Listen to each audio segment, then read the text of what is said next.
الحمدللہ اللہ تعالیٰ نے دو خوشیاں ہمارے لیے اکٹھی کر دی ہیں. ایک تو رمضان کا مہینہ الحمدللہ شروع ہو گیا ہے تعطیلات کے بعد، اور دوسرا قرآن مجید کی چونکہ اختتام ہو چکا تھا، اس لیے نئے سرے سے ابتدا جو ہے وہ بھی اللہ نے ہمیں رمضان کے مہینے نے نصیب فرما دیا ہے. قرآن مجید کے نزول کی ابتدا رمضان کے مہینے میں ہی ہوئی، اور اس سے پہلے آخری صورتیں جو ہیں ان میں ہم یہ پڑھ چکے ہیں کہ سب سے پہلی وحی جو ہے وہ کون سی تھی؟ اقرأ باسم ربک الذی خلق. یہ آیتوں کے اعتبار سے سب سے پہلی آیت ہے یہ، لیکن سب سے مکمل سورہ کون سی پہلے نازل ہوئی؟ مکمل سورت کی شکل میں سب سے پہلے کون سی سورہ نازل ہوئی؟ سورہ فاتحہ. اور سب سے آخری سورہ کون سی نازل ہوئی؟ اذا جاء نصر اللہ. پوری مکمل سورہ کی شکل میں آخری سورہ جو نازل ہوئی وہ اذا جاء نصر اللہ تھی، اور سورہ کی شکل میں مکمل جو سورہ پہلے نازل ہوئی وہ سورہ فاتحہ تھی. آیات مختلف ہیں. آخری آیت جو نازل ہوئی وہ کون سی تھی؟ سورہ بقرہ کی 281 نمبر آیت ہے، واتقوا یوما ترجعون فیہ الی اللہ. یہ سب سے آخری آیت ہے جو رسول اکرم صلی اللہ علیہ وسلم پہ نازل ہوئی، اور اس کے بعد نبی صلی اللہ علیہ وسلم ایک روایت کے مطابق 20 یا 21 دن اور ایک روایت کے مطابق 7 دن زندہ رہے، اور اس کے بعد نبی صلی اللہ علیہ وسلم کی وفات مبارک ہوگی. قرآن مجید کے بارے میں بعض بنیادی معلومات ہیں جو ہر مسلمان بھائی کو ہونی چاہیے. ان میں سے جو اہم ہے وہ میں آپ کو بتانا چاہوں گا. قرآن مجید کی حفاظت کا ذریعہ 2 طریقوں سے تھا، ایک حفظ کے ذریعے اور دوسرا کتابت کے ذریعے. حضرت جبرائیل علیہ السلام رسول اکرم صلی اللہ علیہ وسلم کے قلم مبارک پہ قرآن مجید کے الفاظ نازل فرماتے یا ڈالتے، اور رسول اکرم صلی اللہ علیہ وسلم ان الفاظ کو بعد میں حضرت جبرائیل علیہ السلام کے سامنے پڑھ کے سناتے.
قرآن مجید کی آیات کی ترتیب جو ہے وہ اللہ تعالیٰ کی طرف سے ہے، جب آیات نبی صلی اللہ علیہ وسلم پہ نازل ہوتی تو حضرت جبرائیل علیہ السلام نبی صلی اللہ علیہ وسلم کو بتاتے کہ فلاں یہ آیت فلاں آیت کے بعد لکھی جائے گی، یہ آیت فلاں آیت کے بعد لکھی جائے گی. آیات کی جو ترتیب ہے وہ اللہ تعالیٰ کی بتلائی ہوئی ہے، اور جب کبھی نئی سورہ کا آغاز ہوتا ہے رسول اکرم صلی اللہ علیہ وسلم اس سے پہلے بسم اللہ الرحمن الرحیم لکھواتے، اس سے یہ پتہ چل جاتا کہ اب نئی سورہ کا آغاز ہو رہا ہے. قرآن مجید میں سورہ فاتحہ کو 7 مثانی کہا گیا ہے. 7 کا مطلب یہ ہے 7، مثانی کا مطلب جو ریپیٹ کی جائے، بار بار یہ پڑھی جانے والی ہے، نماز میں بھی ویسے بھی، تو اس کو 7 مثانی کہا گیا ہے. اور یہ 7 آیتیں اگر آپ دیکھیں تو بسم اللہ الرحمن الرحیم کو پہلا نمبر دیا جائے تب یہ 7 بنتی ہیں. آپ یہ اس میں لگانا چاہتے ہیں یا رکھنا چاہتے ہیں؟ اچھا چلو.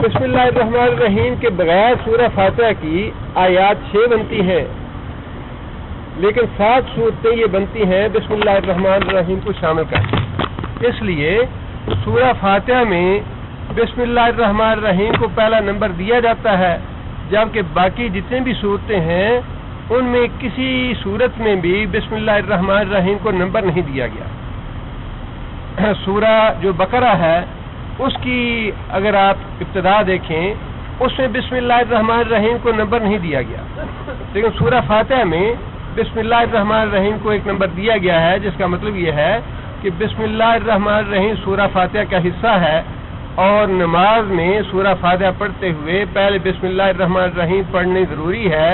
نہ پڑھی جائے تو سورہ فاتحہ نامکمل ہوگی، کیونکہ نبی صلی اللہ علیہ وسلم سے دونوں طریقے سے یہ ثابت ہے. نبی صلی اللہ علیہ وسلم نے نماز پڑھاتے ہوئے جہری نمازوں میں آہستہ بھی بسم اللہ پڑھی ہے اور اونچی آواز سے بھی پڑھی ہے. لہذا جہری نماز میں سورہ فاتحہ پڑھتے ہوئے اگر امام اونچی آواز سے بسم اللہ الرحمن الرحیم پڑھ لے تب بھی درست ہے، اور اگر امام بسم اللہ الرحمن الرحیم آہستہ آواز سے پڑھ لے تب بھی درست ہے. لیکن اس صورت میں جب امام آہستہ پڑھ رہا ہو مقتدی کو خود بسم اللہ الرحمن الرحیم پڑھ کے ابتدا کرنی چاہیے. اور اس کے علاوہ باقی جو چیزیں ہیں قرآن مجید کی تدوین جو ہے اس صورت میں، جس صورت میں آج ہمارے پاس موجود ہے، رسول اکرم صلی اللہ علیہ وسلم کے زمانے میں اس طرح موجود نہیں تھا. رسول اکرم صلی اللہ علیہ وسلم کے زمانے میں الگ الگ صورتوں کی شکل میں یا آیتوں کی شکل میں صحابہ کرام رضوان اللہ علیہم اجمعین کے پاس موجود تھے. کاغذوں پہ لکھے ہوئے، درختوں کے پتوں پہ لکھے ہوئے، یا درختوں کی ٹہنیوں پہ لکھے ہوئے، یا پتھروں کے اوپر لکھے ہوئے، یا چمڑے کے جو اس زمانے میں تیار کیے جاتے تھے صفحات وغیرہ ان پہ لکھے ہوئے الگ الگ نبی صلی اللہ علیہ وسلم کے بتائے ہوئے اور نبی صلی اللہ علیہ وسلم کو دکھائے ہوئے صفحات صحابہ کرام کے پاس موجود تھے. لیکن اس شکل میں قرآن مجید مدون صورت میں نبی صلی اللہ علیہ وسلم کے زمانے میں نہیں تھا.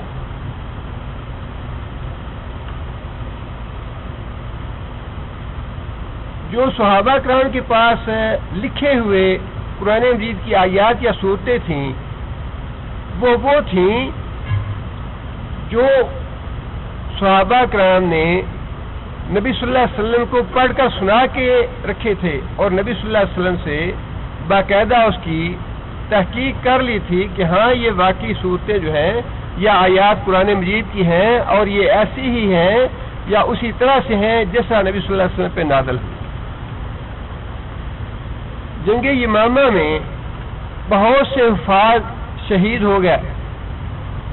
حفاظ کے شہید ہونے کے بعد سب سے پہلے حضرت عمر رضی اللہ تعالیٰ عنہ کو اس بات کا خیال پیدا ہوا کہ اگر جنگوں میں اسی طرح افراد شہید ہوتے رہے تو قرآن مجید کی حفاظت کرنا بڑا مشکل ہو جائے گا، اور بعید نہیں کہ قرآن مجید کے ساتھ بھی ان کتابوں جیسا معاملہ ہو جیسا تورات اور زبور اور انجیل کے ساتھ ہو چکا ہے، اور اصل قرآن مجید جو ہے وہ یقین کے ساتھ باقی نہ رہے اور لوگوں کو اس بارے میں الجھن پیدا ہو جائے یا اختلافات پیدا ہو جائیں، تو اس کا کوئی حل سوچنا چاہیے۔ چنانچہ سب سے پہلے یہ سوچ لے کر حضرت عمر رضی اللہ تعالیٰ عنہ حضرت ابوبکر صدیق رضی اللہ تعالیٰ عنہ کے پاس گئے جب وہ امیر المومنین تھے۔ نبی صلی اللہ علیہ وسلم کی وفات ہو چکی تھی۔ حضرت ابوبکر صدیق رضی اللہ تعالیٰ نے جب یہ بات سنی تو حضرت ابوبکر صدیق نے یہ بات کہی کہ جو کام نبی صلی اللہ علیہ وسلم نے اپنی حیات طیبہ میں نہیں کیا وہ میں کیسے کر سکتا ہوں؟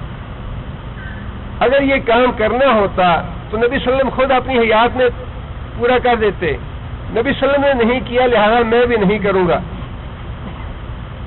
حضرت عمر رضی اللہ تعالیٰ کہتے ہیں کہ میں مسلسل حضرت ابوبکر صدیق کے پیچھے پڑا رہا کہ یہ کام کرنا بڑا ضروری ہے، ورنہ کتاب اللہ کا معاملہ جو ہے وہ بڑے خدشات کی نظر ہو جائے گا۔ حضرت عمر رضی اللہ تعالیٰ ہی کہتے ہیں کہ میں حضرت ابوبکر کے پیچھے پڑا رہا حتیٰ کہ اللہ تعالیٰ نے اس کام کے لیے حضرت ابوبکر صدیق رضی اللہ تعالیٰ عنہ کا سینہ کھول دیا، اور حضرت ابوبکر صدیق رضی اللہ تعالیٰ عنہ کو بھی اس ضرورت کا احساس ہونا شروع ہو گیا کہ واقعی قرآن مجید اگر اس طرح سے رہا جس طرح آج موجود ہے، اس کے کچھ حصے کسی کے پاس ہیں، کچھ حصے کسی کے پاس ہیں، کوئی سورہ کسی کے پاس ہے، کوئی سورہ کسی کے پاس ہے، اگر معاملہ ایسا ہی رہا اور افراد کرام شہید ہوتے رہے تو یہ بہت بڑے نقصان کا باعث بن سکتا ہے۔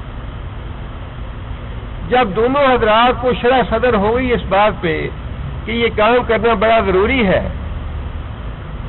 تو رسول اکرم صلی اللہ علیہ وسلم نے حضرت ابوبکر صدیق رضی اللہ تعالیٰ عنہ نے حضرت زید بن ثابت رضی اللہ تعالیٰ عنہ کو بلا کے یہ بات کہی کہ زید تم کاتب وحی ہو، نبی صلی اللہ علیہ وسلم کا تمہارے اوپر مکمل اعتماد تھا، صحابہ کرام میں بھی تمہاری شخصیت مکمل اعتماد والی ہے اور تمہارے بارے میں کسی کو کوئی اختلاف یا تنازع نہیں ہے، لہذا میں یہ چاہتا ہوں کہ تم قرآن مجید کو جمع کرو جو مختلف صحابہ کرام کے پاس موجود ہے لکھا ہوا یا ذہنوں میں محفوظ ہے، حافظے میں موجود ہے، اس سب کو اکٹھا کرو۔ حضرت زید کہتے ہیں کہ جب مجھے حضرت ابوبکر صدیق رضی اللہ تعالیٰ نے یہ بات ارشاد فرمائی تو مجھے یہ کام اتنا گراں گزرا، اتنا مشکل محسوس ہوا کہ اگر اس کے مقابلے میں مجھے کسی پہاڑ کو کھود کے کسی دوسری جگہ منتقل کرنے کا حکم دیا جاتا تو وہ کام میرے لیے مشکل نہ ہوتا، لیکن یہ کام میرے لیے اس سے بھی زیادہ مشکل مجھے محسوس ہوا کہ میں یہ کام کیسے کروں گا، بڑا مشکل کام ہے۔ حضرت زید بن ثابت رضی اللہ تعالیٰ عنہ خود بھی حافظ قرآن تھے، اور نبی صلی اللہ علیہ وسلم کے زمانہ مبارک میں کم از کم 17 حافظ قرآن وہ تھے جنہوں نے قرآن مجید حفظ کر کے رسول اکرم صلی اللہ علیہ وسلم سے منظوری لی ہوئی تھی، نبی صلی اللہ علیہ وسلم کو سنا کے اس بات کی سند حاصل کر لی تھی کہ ہاں تم واقعی پکے اور سچے حافظ ہو۔ جن لوگوں نے نبی صلی اللہ علیہ وسلم کو سنایا تو نہیں تھا لیکن حافظ وہ بھی تھے، ان کی تعداد اس کے علاوہ خواتین میں 3 خواتین وہ تھیں جنہوں نے نبی صلی اللہ علیہ وسلم کو قرآن مجید سنا کے سند حاصل کی تھی اس بات کی کہ واقعی آپ کا قرآن صحیح ہے۔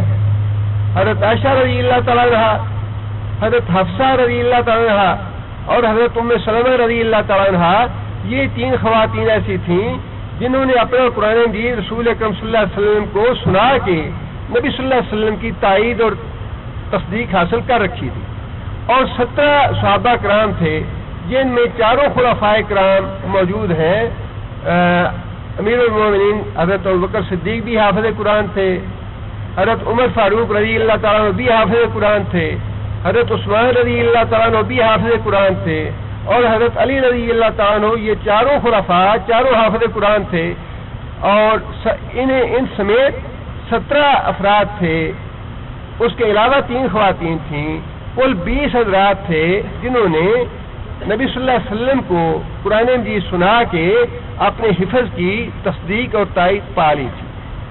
باقی افراد جو نبی صلی اللہ علیہ وسلم کو نہیں سنا سکے ان کی تعداد الگ ہے۔ حضرت ابوبکر صدیق رضی اللہ تعالیٰ عنہ نے جب حضرت زید بن ثابت کو یہ ڈیوٹی دی کہ تم یہ سارا قرآن مدون کرو، تو پہلے تو انہیں بھی شرح صدر نہ ہوا، بڑا مشکل گزرا انہیں، لیکن بار بار کہنے پہ اور بار بار اصرار کرنے پہ حضرت زید بن ثابت تیار ہو گئے، اس شرط پہ کہ میری معاونت کچھ دوسرے لوگ بھی کریں گے۔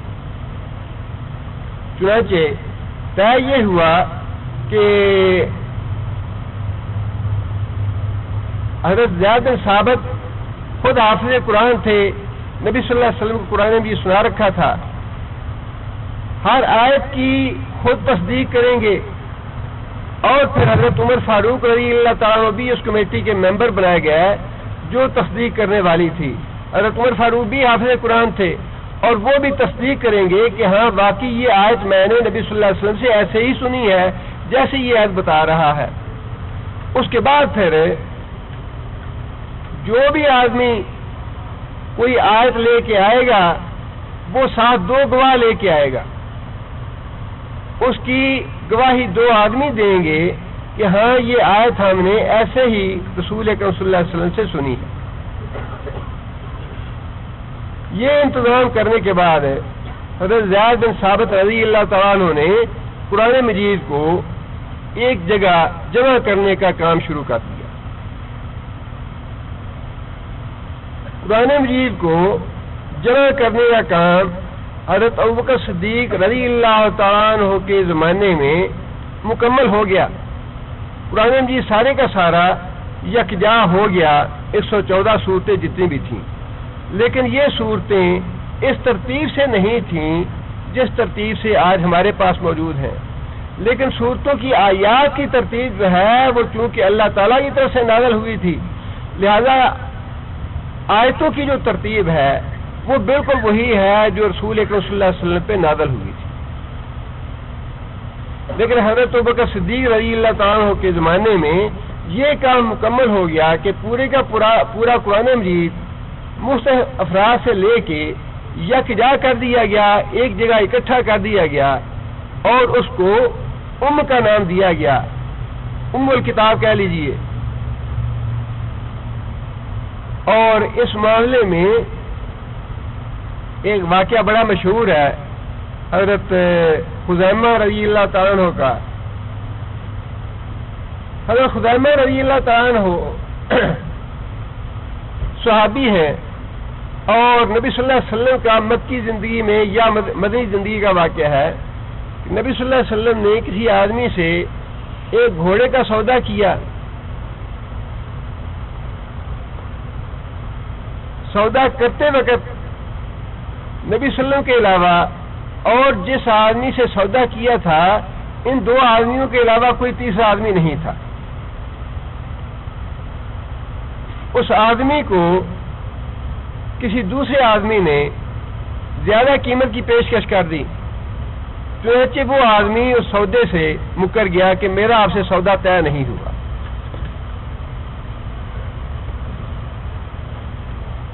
وہ آدمی کہنے لگا کہ اگر سودا واقعی طے ہوا ہے تو آپ کوئی گواہ لائیں۔ اب نبی صلی اللہ علیہ وسلم کو تو یہ بات معلوم تھی کہ میرے علاوہ اور اس آدمی کے علاوہ کوئی تیسرا آدمی نہیں ہے۔ حضرت خزیمہ بن ثابت یہ بات سن رہے تھے۔ حضرت خزیمہ رضی اللہ تعالیٰ عنہ نے یہ بات کہی کہ یا رسول اللہ، آپ کے سودے کی گواہی میں دیتا ہوں کہ یہ سودا آپ کے درمیان ہوا ہے اور اسی قیمت پہ ہوا ہے جو قیمت آپ فرما رہے ہیں۔ وہ بات تو حضرت خزیمہ نے کر دی۔ جب معاملہ ختم ہو گیا تو بعد میں نبی صلی اللہ علیہ وسلم نے حضرت خزیمہ سے یہ بات پوچھی کہ خزیمہ جب سودا ہوا تھا اس وقت تو میں اور وہ آدمی تھے، تیسرا کوئی آدمی نہیں تھا، تم نے گواہی کیسے دی؟ حضرت خزیمہ کہنے لگے کہ یا رسول اللہ، جب آپ کی رسالت کی ہم نے گواہی دے دی ہے کہ اللہ کا فرشتہ آپ کے آتا ہے، ہم نے دیکھا نہیں، اور آپ نے بتایا کہ میں اللہ کا رسول ہوں، ہمیں تو علم نہیں، ہم آپ کی رسالت پہ، آپ کی زبان پہ ایمان لائے ہیں، تو رسالت پہ ایمان لانے کے بعد کون سی کسر باقی رہ جاتی ہے کہ میں گواہی نہ دیتا؟ رسول اکرم صلی اللہ علیہ وسلم نے فرمایا کہ آج کے بعد خزیمہ کی گواہی 2 آدمیوں کی گواہی کے برابر ہوگی۔ اب دیکھیے کہ اللہ تعالیٰ کے کاموں کی حکمت کیسی ہوتی ہے کہ جب قرآن مجید جمع کیا جا رہا تھا تو سورہ احزاب کی ایک آیت ایسی تھی جس کے لیے 2 گواہ نہیں مل رہے تھے، وہ شرط میں پوری نہیں اتر رہی تھی، اور شرط یہی تھی کہ جب تک 2 آدمی گواہی نہ دیں تب تک یہ آیت شامل نہیں کی جائے گی۔ اس آیت کی گواہی دینے والے صرف حضرت خزیمہ واحد تھے، لیکن چونکہ نبی صلی اللہ علیہ وسلم نے فرمایا تھا کہ اس ایک آدمی کی گواہی 2 آدمیوں کی گواہی کے برابر ہوگی، لہذا اس آیت کے بارے میں حضرت خزیمہ کی گواہی قبول کر کے اس آیت کو شامل کر لیا گیا۔ آپ یوں سمجھ لیجئے کہ اللہ تعالیٰ نے چونکہ اس قرآن مجید کی حفاظت کا وعدہ فرما رکھا ہے، لہذا اس کے اسباب بھی اللہ خود پیدا فرماتے ہیں۔ آج جو لوگ بچے قرآن حفظ کرتے ہیں انہیں یہ پتہ نہیں ہے کہ اللہ ان سے کون سا کام لے رہا ہے، وہ تو 7 سال کے 6 سال کے بچے ہیں، انہیں یہ شعور ہی نہیں ہے کہ اس کتاب کا کیا مقام ہے، کیا مرتبہ ہے، کیا عظمت ہے، کیا فضیلت ہے، کیا اجر ہے، کیا ثواب ہے۔ لیکن یہ تو اللہ کو پتہ ہے کہ میں نے کس بچے سے کیا کام لینا ہے، کس آدمی سے کتابت کے ذریعے اس کی حفاظت کروانی ہے اور کس آدمی کے ذریعے حفظ کروا کے اس کی حفاظت کرانی ہے۔ حضرت ابوبکر صدیق رضی اللہ تعالیٰ کا عہد گزر گیا اور حضرت عمر رضی اللہ تعالیٰ کا عہد بھی گزر گیا۔ حضرت ابوبکر صدیق رضی اللہ تعالیٰ کی وفات کے بعد وہ نسخہ جو تھا ام الکتاب کا وہ حضرت حفصہ رضی اللہ تعالیٰ کے پاس محفوظ کر دیا گیا۔ حضرت عثمان کے زمانے میں فتوحات کا سلسلہ تو حضرت عمر رضی اللہ تعالیٰ کے زمانے میں ہی بہت پھیل گیا تھا، اور 25 لاکھ مربع میل تک، یعنی ہمارے پنجاب تک، ملتان تک حکومت جو ہے صحابہ کرام پہنچ چکے تھے۔ حضرت عثمان رضی اللہ تعالیٰ کے زمانے میں بہت ہی زیادہ اسلامی مملکتوں کا معاملہ پھیل گیا، اسلامی فتوحات بہت زیادہ بڑھ گئیں۔ آرمینیا جو روس کا حصہ تھا کسی زمانے میں، وہاں تک حکومت چلی گئی۔ وہاں سے بعض صحابہ کرام جب واپس آئے دارالخلافہ میں، انہوں نے آ کے حضرت عثمان سے اس خدشے کا اظہار کیا کہ امیر المومنین قرآن مجید کو پڑھنے کی 7 لہجوں میں اجازت دی گئی ہے، اور وہ حدیث آپ نے پڑھی ہوگی کہ حضرت جبرائیل نازل ہوئے اور فرمایا کہ اللہ تعالیٰ نے آپ کی امت کو ایک لہجے میں قرآن پڑھنے کا حکم دیا ہے۔ نبی صلی اللہ علیہ وسلم نے فرمایا کہ میں اللہ کی پناہ طلب کرتا ہوں اور اللہ سے معافی طلب کرتا ہوں میری امت کو اللہ تعالیٰ وسعت فرمائے، زیادہ لہجوں میں پڑھنے کی اجازت دی جائے۔ چنانچہ 2 لہجوں کی اجازت دی گئی، پھر 3 کی، پھر 4 کی، پھر 5 کی، پھر 6 کی، پھر 7 کی، اور یہ رسول اکرم صلی اللہ علیہ وسلم کی اپنی امت کے ساتھ محبت اور شفقت اور رحمت کا ثبوت ہے کہ نبی صلی اللہ علیہ وسلم نے اپنی امت کی مشکلات کا پہلے سے اندازہ لگاتے ہوئے اللہ تعالیٰ سے بار بار درخواست فرمائی کہ یا اللہ میری امت جو ہے وہ مختلف لہجوں میں پڑھنے کی اس کو اجازت دے دی جائے۔ اجازت تو دے دی گئی، لیکن جیسا کہ ہر معاملے کا کوئی نہ کوئی منفی پہلو بھی نکل آتا ہے۔ جب فتوحات کا سلسلہ پھیلا اور قراء جو ہے وہ بھی اسلامی مملکتوں میں پھیل گیا، اس کا نتیجہ یہ ہوا کہ ایک قاری جس لہجے میں قرآن پڑھتا تھا اگر اس نے دوسرا لہجہ نہیں سن رکھا یا دوسرے لہجے سے وہ ناواقف ہے تو وہ کہتا ہے تم غلط پڑھتے ہو۔ اس طرح کے واقعات کئی پیش آئے اور صحابہ کرام نے آ کے حضرت عثمان کے سامنے اس خدشے کا اظہار کیا کہ یہ جو بات ہے یہ بھی امت میں اختلاف کا اور فتنے کا باعث بن جائے گی، جس طرح وہ پہلی بات اختلاف اور فتنے کا باعث تھی کہ قرآن مجید کو یکجا نہ کیا جائے، تو وہ بھی خطرہ تھا۔ اسی طرح یہ ایک دوسرا خطرہ پیدا ہو گیا کہ چونکہ مختلف لہجوں میں پڑھنے کی اجازت ہے اور قراء مختلف لہجوں میں پڑھتے ہیں، اور جس قاری نے وہ دوسرا لہجہ نہیں سن رکھا ہوتا وہ دوسرے کو کہتا ہے تم غلط پڑھتے ہو، تم صحیح نہیں پڑھ رہے۔ حتیٰ کہ ایک معاملہ حضرت عمر رضی اللہ تعالیٰ کے زمانے میں بھی ہوا، اگرچہ یہ مسئلہ اس وقت نہیں اٹھا، لیکن حضرت عمر کو بھی اس بات کا کی الجھن پیش آ گئی۔ ایک قاری کو دوسرے لہجے میں پڑھتے ہوئے سن لیا تو حضرت عمر رضی اللہ تعالیٰ نے اس کو پکڑ لیا اس کی قمیض سے اور پکڑ کے نبی صلی اللہ علیہ وسلم کے پاس لے گئے اور کہنے لگے یا رسول اللہ یہ غلط پڑھ رہا ہے، یہ آیت تو میں نے آپ سے اس طرح سنی ہے اور یہ یوں پڑھ رہا ہے۔ نبی صلی اللہ علیہ وسلم نے فرمایا کہ یوں بھی درست ہے، یوں بھی درست ہے، جس کا مطلب یہ ہے کہ اگر اس معاملے کو ختم نہ کیا جاتا حضرت عثمان کے زمانے میں تو یہ بہت ہی بڑا فتنہ بن جاتا امت کے لیے۔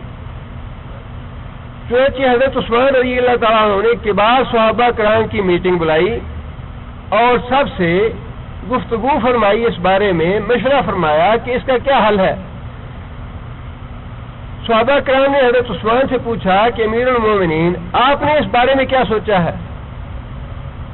حضرت عثمان رضی اللہ تعالیٰ نے یہ تجویز پیش کی کہ میری تجویز یہ ہے کہ قرآن جی کے 7 لہجے ہیں جن پہ آج قرآن پڑھا جاتا ہے، قرآن مجید کو ایک لہجے پہ اکٹھا کر دیا جائے جو کہ قریش کا ہے۔ قرآن مجید قریش کے لہجے میں نازل ہوا اور قرآن مجید قریش کے لہجے میں ہی کتابت کیا گیا ہے، لہذا قریش کے لہجے میں ہی اس کو یکجا کر دیا جائے۔ چنانچہ صحابہ کرام نے حضرت عثمان کی اس تجویز سے اتفاق کیا کہ ہاں واقعی ایسا ہونا چاہیے۔ چنانچہ صحابہ کرام کی ایک جماعت تشکیل دی گئی جنہوں نے قرآن مجید کو 7 لہجوں کی بجائے ایک لہجے میں بدل دیا، ایک لہجے میں کر دیا، لیکن اس میں یہ بات تھی کہ نقطے نہیں تھے، اعراب بھی نہیں تھے، نقطے بھی نہیں تھے۔ مثال کے طور پہ مالک یوم الدین، یہ کہ 2 نقطے بھی نہیں تھے، نون کا نقطہ بھی نہیں تھا اور اعراب بھی نہیں تھے، لہذا اس کو بعضوں نے تو اسی طرح پڑھ لیا مالے کے اور بعضوں نے مالے کے پڑھ لیا، لیکن اس معنی میں فرق نہیں پڑا۔ لیکن جب صحابہ کرام کے بعد تابعین کا زمانہ آیا تو پھر اس بات کی فکر بھی لاحق ہوئی، عربی لوگ تو نقطوں کے بغیر پڑھ لیں گے، اعراب کے بغیر پڑھ لیں گے، لیکن جب یہ قرآن اجمی لوگوں میں جائے گا تو پھر یہ مشکل کا باعث بنے گا۔ چنانچہ بصرہ کا گورنر تھا زید، اس نے ایک عالم کو یہ کام سونپا کہ تم قرآن مجید کی آیات پہ اعراب لگواؤ۔ چنانچہ اس کے زمانے میں اعراب لگوائے گئے اور اس کے بعد پھر حجاج بن یوسف کو اللہ نے یہ سوچ دی کہ نکات کے بغیر اس کا پڑھے جانا اجمی لوگوں کے لیے مشکل ہوگا، لہذا حجاج بن یوسف کی تحریک پر بعض جو دوسرے قراء تھے انہوں نے قرآن مجید پہ نکات لگوائے۔ اس طرح سے سب سے بڑا احسان تو حضرت عثمان رضی اللہ تعالیٰ عنہ نے امت پہ یہ کیا کہ اس قرآن مجید کو ایک لہجے میں یکجا کر دیا اور باقی لہجوں کے جتنے بھی قرآن مجید اس میں لکھے ہوئے موجود تھے سب کو جلا دیا گیا، اور ام الکتاب جو تھی وہ اسی طرح حضرت حفصہ کو واپس کر دی گئی، اور حضرت عثمان نے ایک لہجے میں کرنے کے بعد مختلف جو مراکز تھے اسلامی حکومت کے ان میں اس کے نسخے بھی بھجوا دیے اور قراء بھی بھجوا دیے کہ اس لہجے کے مطابق قراء جو ہیں وہ تعلیم دیں قرآن مجید۔ اس طرح سے الحمدللہ اللہ کے فضل و کرم سے قرآن مجید کو اللہ تعالیٰ نے قیامت تک کے لیے محفوظ کرنے کے اسباب اور وسائل مہیا فرما دی۔ اب قرآن مجید کے بارے میں الحمدللہ ایک دفعہ تو ہم مکمل کر چکے ہیں، ظاہر ہے سبھی حضرات اس میں شریک نہیں تھے، لیکن بعض چیزیں ایسی ہیں جن کو ایک موٹا سا تصور جو ہے وہ ضرور ذہن میں رہنا چاہیے پورے قرآن مجید کے بارے میں. مثال کے طور پہ اب سورہ فاتحہ ہے، سب کو پتہ ہے اس کی اہمیت کا کہ نماز میں سب سے پہلے سورہ فاتحہ پڑھی جاتی ہے. اسی طرح بعض صورتیں ایسی ہیں جن میں خاص خاص واقعات کا ذکر ہے، اور وہ خاص واقعات ہم اپنی کتابوں میں بھی پڑھتے ہیں. مثال، اور وہ ہمارے ذہن میں ہونا چاہیے کہ یہ خاص واقعہ جو ہے یہ کس سورہ میں آ رہا ہے. مثال کے طور پہ غزوہ بدر جو ہے اس کا ذکر کون سی سورہ میں اللہ نے فرمایا ہے؟ جی، سورہ انفال میں. ایک بڑا سا، یعنی بہت زیادہ تفصیل تو نہیں، لیکن تھوڑا سا اتنا تصور ذہن میں ہونا چاہیے قرآن مجید پڑھنے کے بعد یا مکمل کرنے کے بعد کہ کون کون سا واقعہ جو ہے وہ کون سی سورہ میں آتا ہے. اس طرح جنگ خندق کا ذکر جو ہے وہ کون سی سورہ میں ہے؟ سورہ احزاب میں ہے. اور جنگ احد کا ذکر سورہ آل عمران میں اللہ تعالیٰ نے فرمایا ہے. اور اسی طرح سورہ حدیبیہ کا ذکر کون سی سورہ میں ہے؟ سورہ فتح میں. اور غزوہ بنو قریظہ سورہ حشر میں. قرآن مجید کی چند صورتیں ایسی ہیں جن کے نام انبیاء کرام کے نام پہ. مثلا کون کون سی صورتیں ہیں؟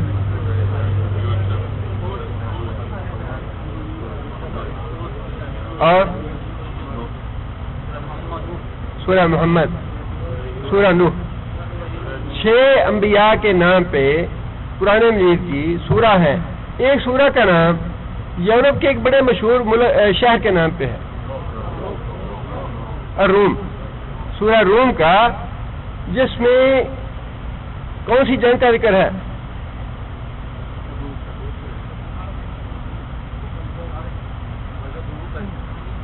ایران اور روم کی جنگ جو رسول اکرم صلی اللہ علیہ وسلم کے زمانے میں ہوئی تھی اس کا ذکر ہے، اور اس سورہ کا نام جو ہے وہ سورہ الروم ہے. قرآن مجید کی سب سے لمبی آیت کون سی ہے؟ جی، آیت دین. یہ کون سی سورہ میں ہے؟ سورہ بقرہ میں ہے. اس کی آیت کا نمبر کیا ہے؟ کتنی؟ 282 ہے. اور وہ آیت جو سب سے آخر میں نازل ہوئی جس کا بھی میں نے ذکر کیا ہے اس کا نمبر کیا ہے؟ 281 ہے. وہ سورہ آیت جو ہے اس آیت سے پہلے. اور قرآن مجید کی سب سے چھوٹی آیت کون سی ہے؟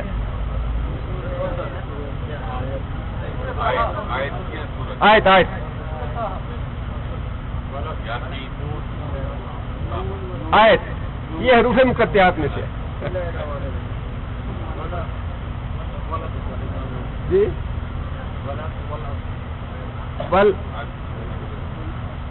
بل اثر بھی ہو سکتی ہے.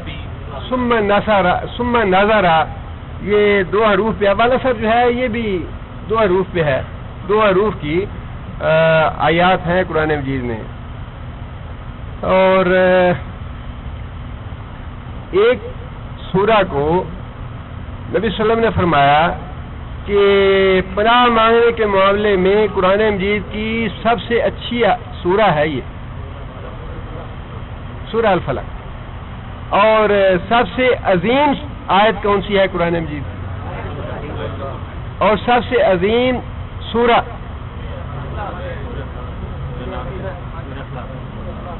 جی، سب سے عظیم سورہ سورہ فاتحہ. نبی صلی اللہ علیہ وسلم نے، ایک صحابی مسجد میں تھے تو نبی صلی اللہ علیہ وسلم نے اسے یہ بات کہی کہ مسجد سے نکلنے سے پہلے میں تمہیں قرآن مجید کی ایک عظیم سورہ بتاؤں گا. نبی صلی اللہ علیہ وسلم جب مسجد سے نکلنے لگے تو صحابی نے کہا یا رسول اللہ، آپ نے فرمایا تھا کہ میں تمہیں ایک عظیم سورہ بتاؤں گا، وہ سورہ کون سی ہے؟ تو نبی صلی اللہ علیہ وسلم نے سورہ فاتحہ پڑھ کے سنائی.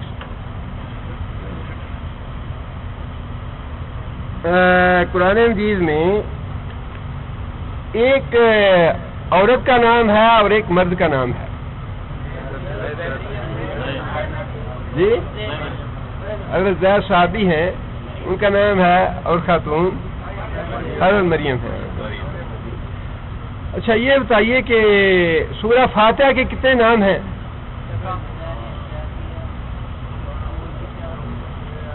جی تفسیر سے پہلے ایک چھوٹا سا نقطہ میں آپ کو بتانا چاہوں گا. قرآن مجید کی تفسیر کا جو اصول مفسرین نے بیان فرمایا ہے، جو بہت ہی محتاط اور ادھر ادھر کی باتوں سے بچنے والا بے غبار طریقہ ہے، وہ کیا ہے؟ وہ یہ ہے کہ قرآن مجید کی آیات کی تفسیر کی جائے تفسیر بالقرآن. سب سے پہلا نقطہ جو ہے وہ یہ ہے کہ قرآن مجید کی آیت کی تفسیر قرآن مجید کی آیت سے ہی کی جائے. اگر اس آیت کی تفسیر کے بارے میں قرآن مجید کی کوئی آیت موجود نہیں تو پھر اس کے بعد اس کی تفسیر صحیح حدیث سے کی جائے. اور صحیح حدیث کے بعد تیسرا درجہ ہے اقوال صحابہ کا. اور یہاں پہ معاملہ جو ہے نا وہ ختم کر دینا چاہیے. اسرائیلیات رسول اللہ صلی اللہ علیہ وسلم فرمایا کہ نہ ان کی تصدیق کرو نہ تائید کرو، وہ جو شریعت کے مطابق ہیں، جو شریعت کے برعکس ہیں، ان کی تو تردید کرنی ہی کرنی ہے. لیکن باقی جو اسرائیلیات ہیں ان کی تصدیق نہ تصدیق کرو نہ تردید کرو. باقی معاملہ رہ گیا ضعیف احادیث کا. اس معاملے میں یہ بات یاد رکھنی چاہیے کہ جہاں معاملہ ہو عقائد کا اور مسائل اور احکام کا، وہاں ضعیف حدیث نہیں لینی چاہیے. علماء نے منع کیا ہے عقیدے کی بنیاد نہ بنایا جائے ضعیف حدیث کو یا موضوع کو. مسائل اور احکام کی بنیاد نہ بنایا جائے ضعیف اور موضوع حدیث کو.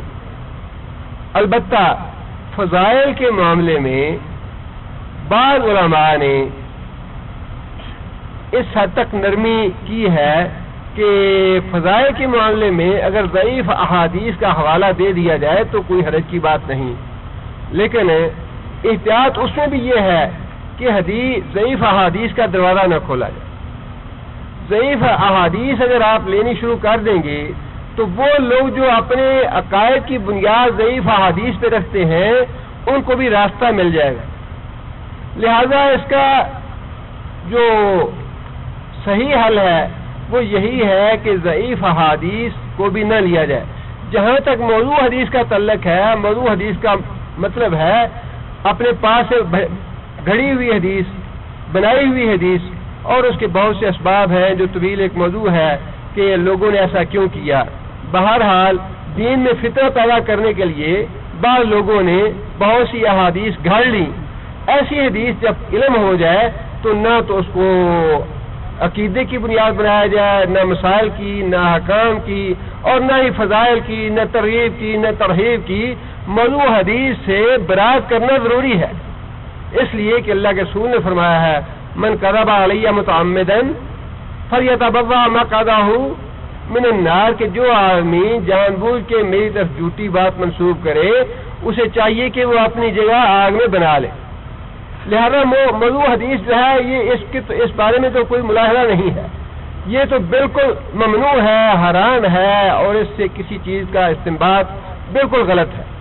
البتہ ضعیف کے بارے میں اگرچہ بعض لوگوں نے گنجائش یا رخصت دی ہے، لیکن اس کا بھی اچھا پہلو یہ ہے کہ اس سے بھی استنباط نہ کیا جائے. اور جہاں تک مسائل اور عقیدے کا تعلق ہے اس کے بارے میں پکی یہ بات ہے کہ جب تک حدیث صحیح یا حسن درجے کی نہ ہو، نہ تو اپنے عقیدے کی بنیاد اس سے بنائی جائے، نہ ہی مسائل اور احکام اس سے لیے جائے. اب اس کے بعد سب سے پہلے قرآن مجید پڑھنے کا جب پڑھنا چاہے انسان تو قرآن مجید میں اللہ تعالیٰ نے یہ حکم دیا ہے کہ اس کی ابتدا کس سے کی جائے؟ تعوذ سے کی جائے. تعوذ کا مطلب یہ ہے اللہ تعالیٰ سے پناہ طلب کرنا، اور اس کی تفصیل ہم معوذتین میں کافی حد تک پڑھ چکے ہیں. تعوذ کے معاملے میں 3 کردار ہیں جو اس میں شریک ہیں.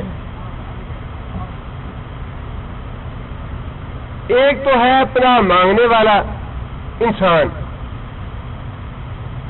جس کے بارے میں اللہ تعالیٰ نے قرآن مجید میں خود یہ بات ارشاد فرمائی، خلق الانسان ضعیفا، انسان کو میں نے بڑا کمزور بنایا ہے. انسان کی کمزوریوں میں سے ایک کمزوری ہے یہ، ایمان کے معاملے میں بھی انسان کمزور ہے، عمل کے معاملے میں بھی انسان کمزور ہے. اور حضرت آدم علیہ السلام کے واقعے کے حوالے سے اللہ تعالیٰ نے یہ بات بھی ارشاد فرمائی بنی آدم کے معاملے میں، لم نجد لہو عزما، کہ اس میں عزم پختگی نہیں ہے، کچا ہے، یہ کچا، ایمان بھی کمزور، عمل بھی کمزور، عزم بھی کچا ہے انسان کا.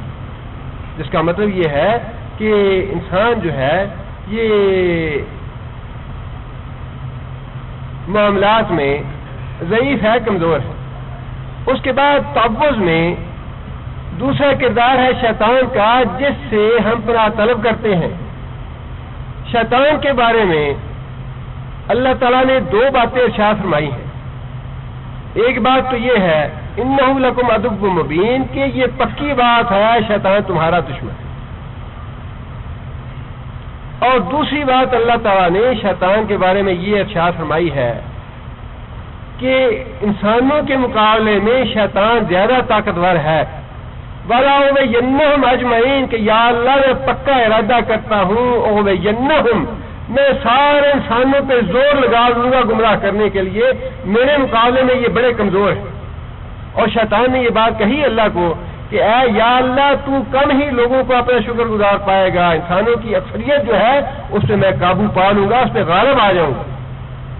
جس کا مطلب یہ ہے کہ پہلا کردار بہت ہی کمزور انسان، دوسرا کردار شیطان وہ انسان سے زیادہ طاقتور.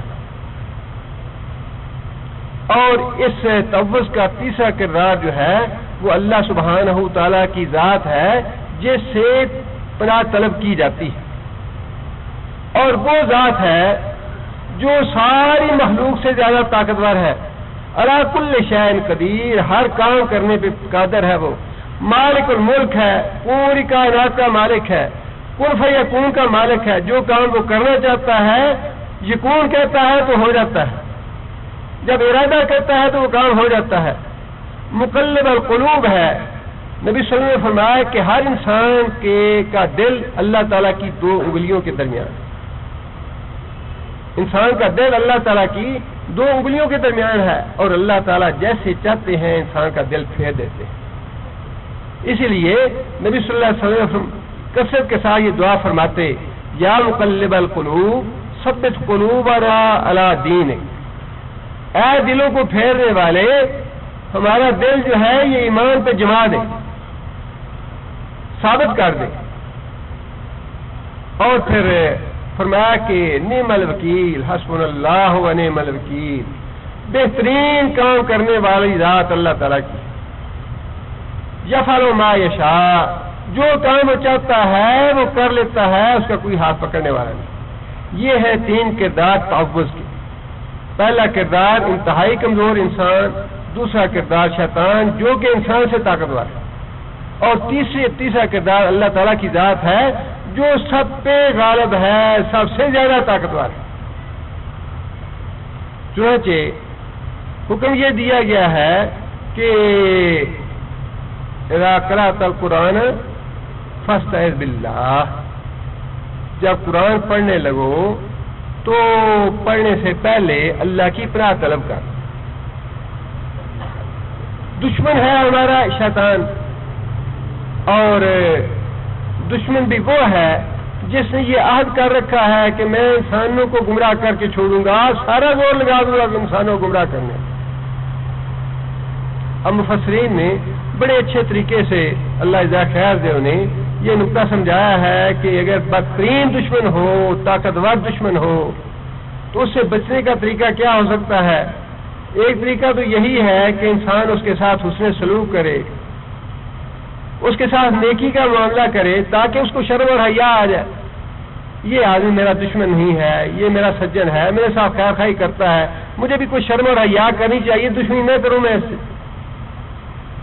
لیکن شیطان کے معاملے میں تو اللہ تعالیٰ نے خود یہ بات ارشاد فرما دی، وَإِنَّ عَلَيْكَ لَعْنَتِي إِلَىٰ يَوْمِ الدِّينِ، قیامت کے دن تک تو پہ میری لعنت ہے۔ اب جس پہ اللہ کی لعنت ہے اس پہ ہمارا تو دوستی نہیں ہو سکتی، اس کے ساتھ ہم نیکی نہیں کر سکتے، اس کے لیے دعا نہیں کر سکتے، وہ تو اللہ کی بارگاہ سے ملعون ہے۔ لہذا یہ کام تو مسلمان کے کرنے والا نہیں ہے کہ وہ دوستی کرے اس سے۔ اب دوسرا طریقہ یہ ہے کہ ترک تعلق کر لے اپنے دشمن سے۔ دشمن طاقتور ہے، دشمنی کرنا چاہتا ہے، انسان خود کمزور ہے، تو انسان بھاگ جائے، وہ جگہ چھوڑ دے، شہر بدل لے، ملک بدل لے، اس سے معاملات یا تعلقات ختم کر ڈالے۔ لیکن شیطان کے بارے میں بھی تو اللہ نبی صلی اللہ علیہ وسلم نے خود فرمایا کہ یہ تو اس طرح چمٹا ہوا ہے کہ انسان کے اندر اس طرح گردش کرتا ہے جیسا خون گردش کرتا ہے۔ انسان پیچھا چھوڑنا چاہے بھی تو نہیں چھوڑ سکتا، شیطان پیچھا چھوڑنے والا نہیں، شیطان پیچھے پیچھے لگا ہوا ہے انسان کے، لہذا یہ صورت بھی ممکن نہیں ہے۔ اور تیسری صورت یہ ہے کہ تنگ آمد بجنگ آمد، انسان خواہ کمزور ہی ہے اور شیطان انسان سے طاقتور ہے، لیکن جب انسان کو پتا ہے کہ دشمن مجھے چھوڑنے والا نہیں، تو تنگ آ کے انسان خود جنگ کرنے پہ آمادہ ہو جاتا ہے کہ ٹھیک ہے مقابلہ کرتے ہیں، زیادہ سے زیادہ یہی ہوگا کہ گر جائیں گے یا شکست ہو جائے گی، لیکن اس سے مقابلہ تو کریں۔ اب شیطان کے ساتھ معاملہ ہم ایسا بھی نہیں کر سکتے، ہم بڑے کمزور ہیں، اور شیطان اللہ نے بتا دیا کہ تم سے طاقتور ہے اور اس سے تم پہ پورا پر زور لگانا ہے، تمہارے اوپر یہ غالب آ جائے گا۔ ہاں ایک صورت ہے، چوتھی اور آخری صورت وہ یہ ہے کہ کمزور آدمی جو ہے وہ اپنے دشمن کے مقابلے میں کسی طاقتور کی پناہ طلب کر لے۔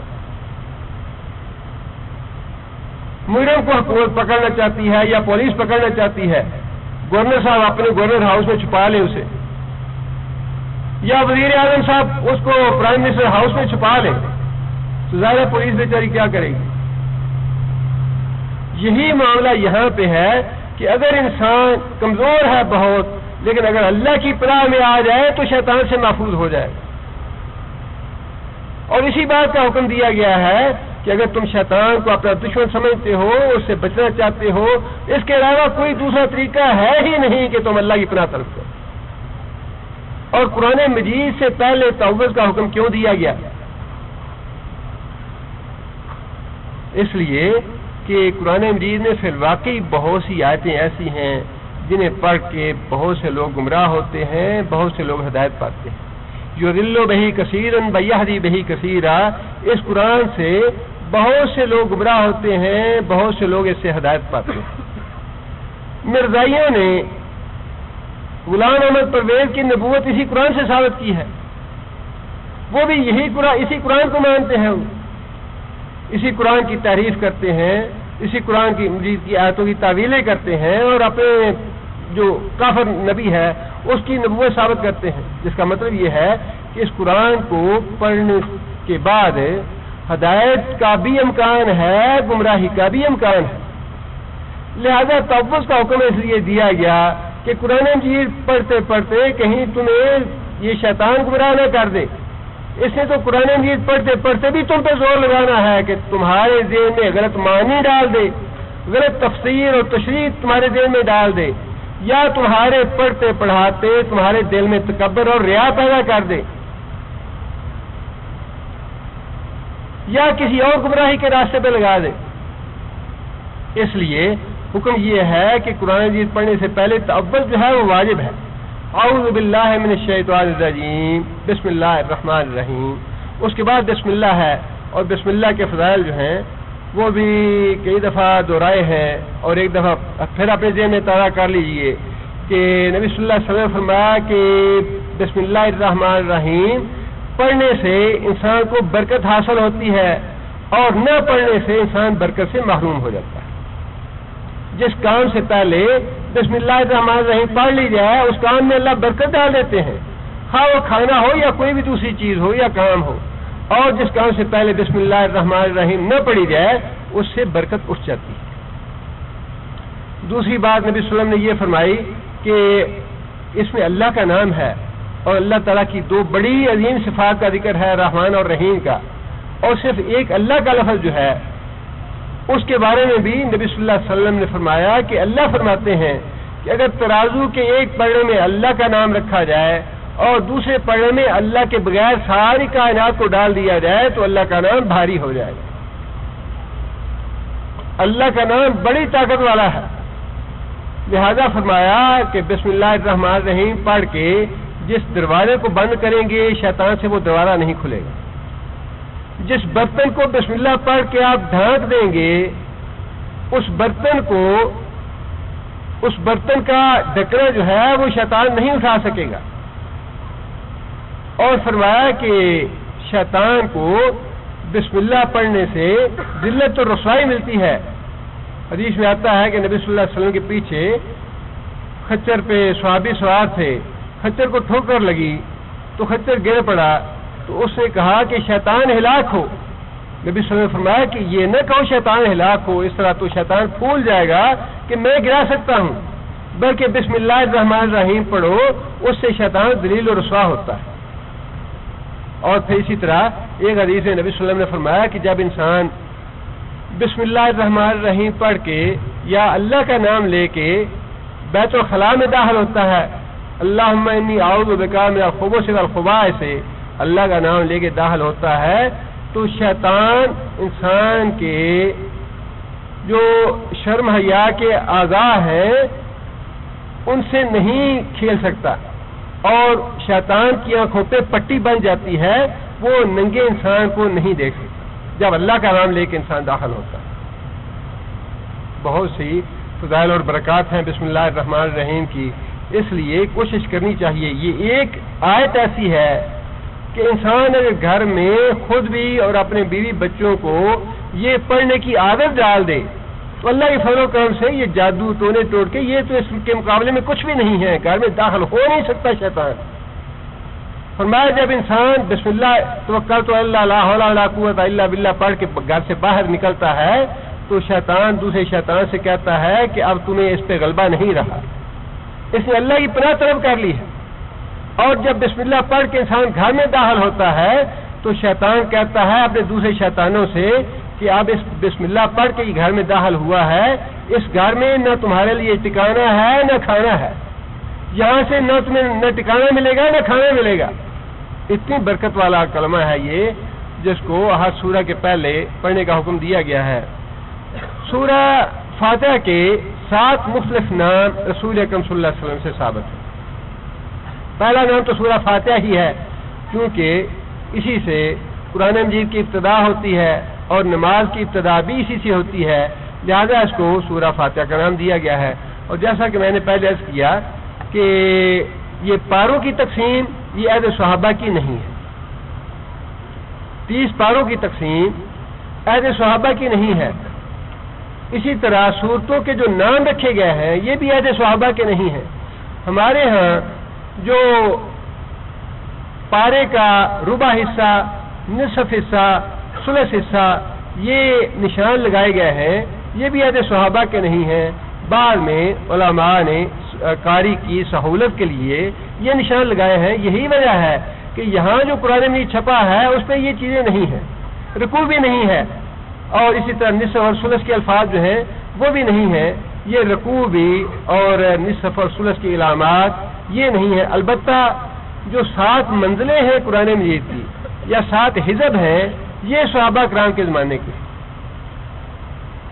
صحابہ کرام کوشش کرتے تھے کہ ایک ہفتے میں قرآن مجید کو ختم کیا جائے، اور جتنا حصہ انہوں نے ایک دن پڑھتے اس کو ایک منزل کہتے یا ایک حزب کہتے، دوسرے دن جو پڑھتے وہ دوسری منزل، پھر تیسری، چوتھی، پانچویں، چھٹی، ساتویں، 7 منزلیں یہ عہد صحابہ کی ہیں۔ صورتیں یہ رسول اکرم صلی اللہ علیہ وسلم کی بتائی ہوئی ہیں، آیات کی ترتیب یہ رسول اکرم صلی اللہ علیہ وسلم کی بتائی ہوئی ہے، لیکن صورتوں کی ترتیب جو ہے یہ عہد صحابہ کی نہیں ہے، اور صورتوں کے نام یہ عہد صحابہ کے نہیں ہیں۔ صورتوں کی ترتیب جو ہے یہ حضرت عثمان رضی اللہ تعالیٰ عنہ کے زمانے کی، چونکہ اس سے قرآن مجید کی ابتدا ہے، لہذا پہلا نام اس کا سورہ فاتحہ ہے، اور دوسرا ام القرآن یا ام الکتاب۔ ام القرآن اس لیے اسے کہتے ہیں کہ پورے قرآن مجید میں جو بڑے بڑے موضوع ہیں وہ تین ہیں، توحید کا، رسالت کا اور آخرت کا، اور یہ اللہ کے فضل و کرم سے سورہ فاتحہ میں تینوں کے تینوں مضامین موجود ہیں، توحید بھی موجود ہے، رسالت بھی موجود ہے، آخرت بھی موجود ہے، لہذا علماء نے اور فضلاء نے اسے ام القرآن یا ام الکتاب کا نام بھی دیا ہے، اور سبع مثانی کا نام قرآن مجید نے خود دیا ہے کہ 7 آیتیں جو بار بار پڑھی جائیں جیسے کہ نماز میں پڑھی جاتی ہیں۔ اور جیسے کہ میں نے پہلے گزارش کی صحابی کے واقعے کے حوالے سے، اس کا نام قرآن عظیم بھی ہے۔ قرآن عظیم بھی نبی صلی اللہ علیہ وسلم نے فرمایا، اور قرآن مجید کی سب سے بڑی سورہ بھی فرمایا، اور چونکہ ہر نماز میں پڑھنی واجب ہے یہ، اور یہ مسئلہ بھی چونکہ اکثر حضرات پوچھتے ہیں کہ سورہ فاتحہ قرآن مجید میں پڑھنی واجب ہے یا نہیں ہے، نماز میں پڑھنی واجب ہے یا نہیں ہے۔ اس کا ایک نام ہے سورہ کا الصلاۃ بھی رکھا ہے علماء نے۔ الصلاۃ اس کا نام اسی لیے رکھا گیا ہے کہ سورہ فاتحہ ہر نماز کی ہر رکعت میں پڑھنی واجب ہے۔ رسول اکرم صلی اللہ علیہ وسلم کی جتنی بھی حدیث ہیں، احادیث ہیں، ان میں سے اگر ان کا خلاصہ اخذ کیا جائے غیر جانبداری کے ساتھ، یہاں تک کہ نبی صلی اللہ علیہ وسلم نے یہ بات ارشاد فرمائی کہ جب میں تمہاری نماز پڑھاتا ہوں، امامت کرتا ہوں، تو مجھے بعض اوقات الجھن ہوتی ہے، مجھے ایسے لگتا ہے جیسے کوئی مجھ سے چیز چھین رہا ہے، کیا تم پیچھے کچھ پڑھتے ہو میرے پیچھے؟ صحابہ کرام نے عرض کیا کہ یا رسول اللہ، ہم سورہ فاتحہ اور اس کے بعد کوئی سورہ پڑھتے ہیں دوسری۔ نبی صلی اللہ علیہ وسلم نے فرمایا کہ سورہ فاتحہ کے علاوہ اور کچھ نہ پڑھا کرو۔ حضرت ابو ہریرہ رضی اللہ تعالیٰ سے پوچھا گیا کہ ابو ہریرہ، نبی صلی اللہ علیہ وسلم جب اونچی آواز سے پڑھتے ہیں تو سورہ فاتحہ کے بعد دوسری سورہ پڑھنے لگتے ہیں، تو ہم سورہ فاتحہ کیسے پڑھیں؟ تو حضرت ابو ہریرہ نے کہا کہ تم اپنے دل میں پڑھ لیا کرو۔ بہت سی احادیث ایسی ہیں، اور پھر واضح طور پہ یہ حدیث بھی ہے کہ جس نماز میں سورہ فاتحہ نہ پڑھی جائے وہ نماز ناقص ہے، ناقص ہے، ناقص ہے۔ خداج کا لفظ استعمال ہوا، خداج کا لفظ دراصل استعمال ہوتا ہے 7 ماہ بچہ جو اپنے میچور ہونے سے پہلے پیدا ہو جائے، جسے ہم ناقص کہتے ہیں، کہ پورا بچہ پیدا نہیں ہوا، خداج اسے کہتے ہیں۔ فرمایا کہ جس نماز میں سورہ فاتحہ نہ پڑھی جائے وہ نماز خداج ہے یا ناقص ہے، نامکمل ہے۔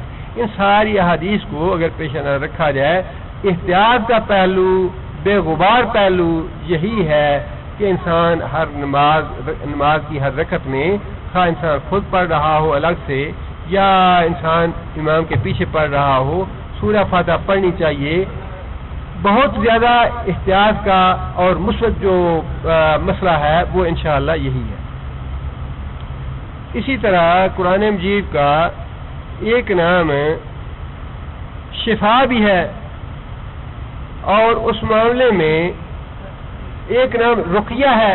رقیہ کا معنی دم کرنا، اور یہ نام نبی صلی اللہ علیہ وسلم نے اس وقت ارشاد فرمایا جب صحابہ کرام نے آ کے یہ بات بتائی کہ یا رسول اللہ ہم سفر میں تھے اور ایک قبیلے کے سردار کو بچھو نے ڈس لیا اور وہ لوگ ہمارے پاس آئے، تو ہم نے سورہ فاتحہ پڑھ کے دم کیا تو اللہ نے اس کو آرام دے دیا۔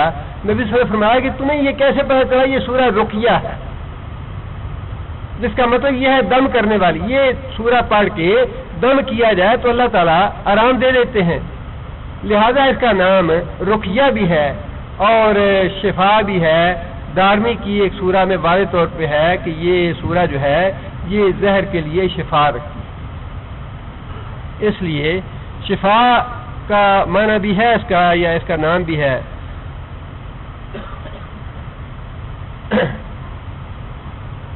اور سورہ فاتحہ کی ناموں کے بعد اس کی ابتدا جو ہے وہ الحمدللہ سے ہوتی ہے۔ الحمدللہ کلمہ جو ہے یہ کتنی فضیلت والا ہے، اور کتنی اس کی عظمت ہے، اس کی وضاحت انشاءاللہ میں اگلے درس میں کروں گا، لیکن یہاں اتنا میں بتانا چاہتا ہوں یا واضح کرنا چاہتا ہوں کہ الحمدللہ اللہ تعالیٰ نے پہلے فرما دیا کہ اللہ ہی کی تعریف ہے، اللہ ہی کی حمد ہے۔ کیوں؟ صرف اللہ ہی کی حمد کیوں ہے؟ اگلی آیتوں میں اللہ تعالیٰ نے 3 اس کے جواب دیے، حمد اللہ ہی کے لیے کیوں ہے۔ پہلا جواب کیا ہے؟ پہلا جواب یہ ہے کہ وہ رب العالمین ہے، لہذا حمد اللہ ہی کے لیے۔ دوسرا جواب یہ ہے الرحمن الرحیم، کہ وہ رحمان اور رحیم ہے، لہذا حمد اسی کے لیے۔ اور تیسرا جواب یہ ہے مالک یوم الدین، کہ اللہ یوم الدین کا، روز جزا کا مالک ہے، لہذا حمد اسی کے لیے۔ یہ 3 جواب ہیں اس بات کے الحمدللہ اللہ کی حمد ہے۔ کیوں اللہ کی حمد ہے؟ اس لیے کہ اللہ رب العالمین ہے، اللہ رحمان اور رحیم ہے، اللہ مالک یوم الدین ہے۔ اب اس کی عظمت کے بارے میں قرآن مجید میں جو آیات آئی ہیں اور جو رسول اکرم صلی اللہ علیہ وسلم سے احادیث منقول ہیں، ان کا ذکر انشاءاللہ اگلے درس میں کروں گا، اور اس کے ساتھ ہی رمضان کے مہینے کا تذکرہ بھی تھوڑا سا کرنا چاہیے۔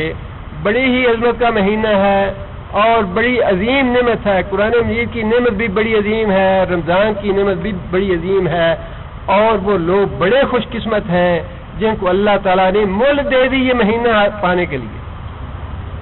یہ مہینہ پانے کے لیے جن لوگوں کو اللہ تعالیٰ نے مہلت دے دی ہے، خاص طور پہ میرے جیسے جو بڑی عمر کے ہیں یا جن کی موت کا وقت آنے ہی والا ہے، بڑی اللہ تعالیٰ کی نعمت اور بڑا اللہ کا احسان اور اللہ کا فضل ہے کہ اللہ نے یہ موقع دے دیا۔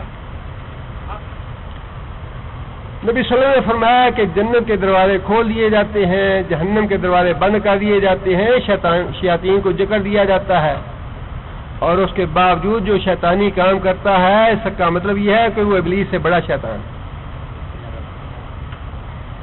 شیطان تو جکڑ دیا گیا، ابلیس کو تو اللہ نے جکڑ دیا ہے۔ اب اس کے بعد پھر بھی جو ٹی وی لگا کے بیٹھتا ہے، فلمیں دیکھتا ہے، تاش کھیلتا ہے، گانے سنتا ہے، جھوٹ بولتا ہے، غیبت کرتا ہے، دھوکہ دیتا ہے، فریب کرتا ہے، وہ ابلیس سے بڑا شیطان ہے۔ لیس للہ حاجۃ ان یدع طعامہ و شرابہ، اللہ کو اس بات کی حاجت نہیں ہے کہ تم سے کھانا پینا ماں چھڑا دے، اللہ تو تمہاری برائیاں چھڑانا چاہتا ہے، لعلکم تتقون، کہ تم متقی اور پرہیزگار بن جاؤ۔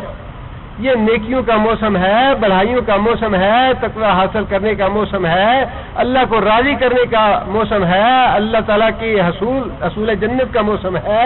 لہذا جتنا زیادہ سے زیادہ انسان، اللہ تعالیٰ نے نبی صلی اللہ علیہ وسلم کو تو عام حالات میں یہ بات اشیاء فرمائی، فَإِذَا فَرَغْتَ فَانْصَبْ، عام حالات میں، اور نبی صلی اللہ علیہ وسلم کا تو خیر مثال دینی ہی نہیں چاہیے کہ رمضان کا مہینہ آ جاتا تو نبی صلی اللہ علیہ وسلم کمر کس لیتے، فَانْصَبْ، تھکا لو اپنے آپ کو، مطلوب ہے روزوں میں تھکانا اپنے آپ کو، یہ نہ کہیں جی ڈیوٹی کر رہی ہے جا تراویح میں، آج یہاں تو الحمدللہ علماء کو اللہ جزائے خیر دے، علماء اس بات کی بڑی رعایت کرتے ہیں کہ لوگوں نے ڈیوٹی کرنی ہے، مزدوری کرتے ہیں، کام کرنے والے ہیں، مختصر پڑھاتے ہیں، 8 تراویحیں ہوتی ہیں، مشکل کچھ بھی نہیں ہے، لیکن مطلوب یہ ہے کہ رمضان کے مہینے میں تھکاؤ اپنے آپ کو، جتنے بھی زیادہ سے زیادہ تھکا سکتے ہو۔ یہ ضروری نہیں ہے کہ 8 تراویحیں پڑھ لی ہیں تو اس سے زیادہ پڑھنی منع ہے۔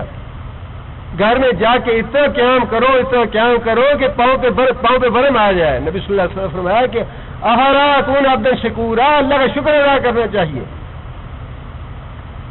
اور نبی صلی اللہ علیہ وسلم نے جو بددعا فرمائی اس آدمی کے لیے جو رمضان کا مہینہ پا کے بھی اللہ کی مغفرت حاصل نہ کر سکے، تو اس سے بڑی کیا بات ہے کہ بادشاہ جو ہے وہ روزانہ شام کو قیدیوں کو چھوڑنے والا ہے، روزانہ افطاری کے بغیر بادشاہ قیدیوں کو چھوڑنے والا ہے، اور ہمارے نام قیدیوں میں ہے۔ کون ہے جس کا نام قیدیوں میں نہیں ہے؟ اور بادشاہ نے وعدہ کیا ہے کہ میں روزانہ افطاری کے بغیر بھی قیدیوں کو چھوڑوں گا، اور رمضان کی ہر رات میں قیدیوں کو رہا کروں گا۔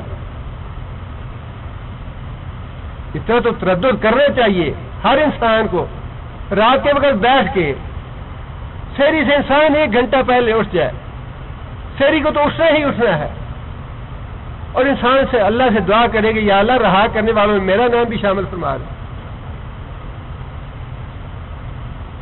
ربنا آمنا بما انزلت، یا اللہ جو کچھ تو نے نازل کیا اس پہ ہم ایمان لائے، واتبعنا الرسول، اور یا اللہ تیرے رسول کی پیروی کی پوری کوشش کرتے ہیں، فاکتبنا مع الشاہدین، یا اللہ ہمارا نام بھی لکھ لے، گواہی دے دے۔ ہم گواہی دیتے ہیں تیری توحید کی، ہم گواہی دیتے ہیں رسول اللہ صلی اللہ علیہ وسلم کے رسالت کی، فاکتبنا مع الشاہدین، یا اللہ تو اسے درخواست ہے، دعا ہے کہ ہمارا نام بھی شاہدین میں لکھ لے، ہمارا نام بھی رہائی پانے والوں میں لکھ دیں۔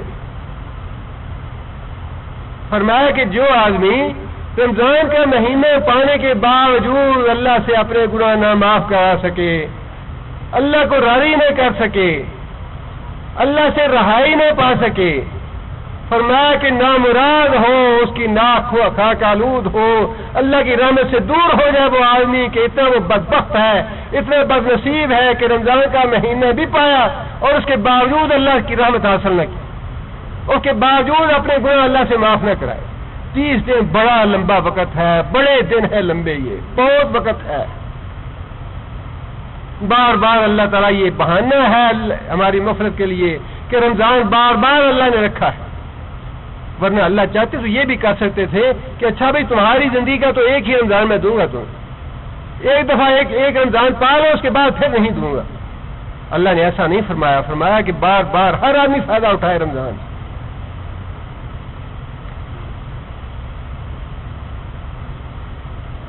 اس لیے رمضان کے مہینے سے بھرپور فائدہ اٹھانے کی کوشش کرنی چاہیے، اور رمضان کا قرآن کا بڑا گہرا تعلق ہے، جتنی زیادہ سے زیادہ قرآن کی تلاوت کر سکتے ہیں۔ قرآن جو ہے یہ پیوریفائی کرنے کے لیے، انسان کو خالص کرنے کے لیے اور انسان کو متقی بنانے کے لیے بہترین ذریعہ ہے۔ اللہ سے ایسا تعلق جڑ جاتا ہے انسان کا، ایسا تعلق جڑ جاتا ہے انسان کا۔ نبی صلی اللہ علیہ وسلم نے فرمایا کہ رسی کا ایک سرا اللہ کے ہاتھ میں ہوتا ہے اور دوسرا سرا قاری کے ہاتھ میں ہوتا ہے جب انسان قرآن پڑھنے لگتا ہے۔ جتنا زیادہ سے زیادہ قرآن پڑھ سکیں، جتنا زیادہ سے زیادہ نوافل پڑھ سکیں، رمضان کا مہینہ بڑی برکت کا اور بڑی عظمت کا، بڑی خیر اور بھلائی لے کے آتا ہے، اس کو ضائع نہیں کرنا چاہیے۔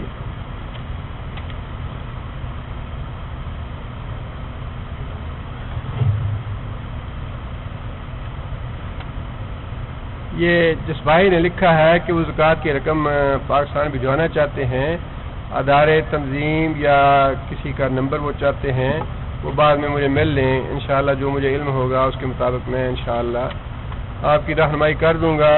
اور ان معاملات میں بہرحال یہ بات بھی ذہن میں رہنی چاہیے کہ جو آدمی کوئی اس طرح کی امانت لے کے آگے تقسیم کرتا ہے یا آگے پہنچاتا ہے، اتنی ذمہ داری ہے یہ کہ قیامت کے دن جس طرح آج ہم بیٹھے ہیں ویسے ہی حشر میں بیٹھے ہوں گے، اور لینے والا بھی ہوگا، دینے والا بھی ہوگا، اور لینے والے نے اگر خیانت کی ہوگی تو اللہ تعالیٰ ساری مجلس کے سامنے بتائیں گے کہ اس آدمی نے خیانت کی، اور اگر امانت بھی کی ہے تو تب بھی اللہ بتائے گا کہ اس آدمی نے امانت کی۔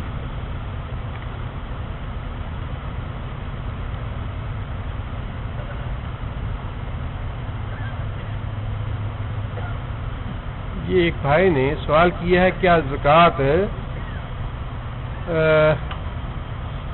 مخلوط کو دیا جا سکتا ہے؟ یہ واضح نہیں ہے، یہ اس بات میں خود پوچھ لیں کیا لکھا ہے انہوں نے۔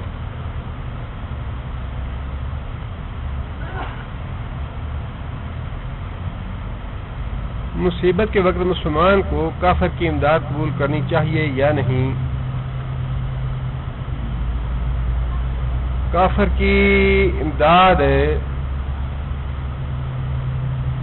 مصیبت کے وقت امید یہ ہے کہ انشاءاللہ قبول کرنے میں حرج نہیں، لیکن جنگ میں رسول اکرم صلی اللہ علیہ وسلم نے مشرک کی امداد لینے سے انکار فرما دیا تھا۔ وقت کی نزاکت سے مسلمان کو کافر سے مفاہمت کرنی چاہیے یا نہیں؟ نبی صلی اللہ علیہ وسلم کی حیات طیبہ میں بعض مثالیں ایسی ہیں جس سے یہ پتہ چلتا ہے کہ اگر حالات ایسے ہو جائیں جس میں مسلمان مجبور ہو جائیں کوئی مفاہمت کرنے پہ، تو اپنے دین پہ قائم رہتے ہوئے دین کا تحفظ کرتے ہوئے جس میں دین کا نقصان نہ ہو، ایسی کوئی شرط قبول نہ کریں جس میں دین کا نقصان ہو۔ اس کے علاوہ دنیاوی معاملات میں جنگ احزاب کے موقع پہ بھی نبی صلی اللہ علیہ وسلم نے یہ بات ارشاد فرمائی تھی صحابہ کرام کو کہ اگر آپ لوگ کہیں تو ہم فصلیں دے کے ان سے کچھ معاملہ مفاہمت کا طے کر لیں، لیکن صحابہ کرام نے انکار کر دیا تھا۔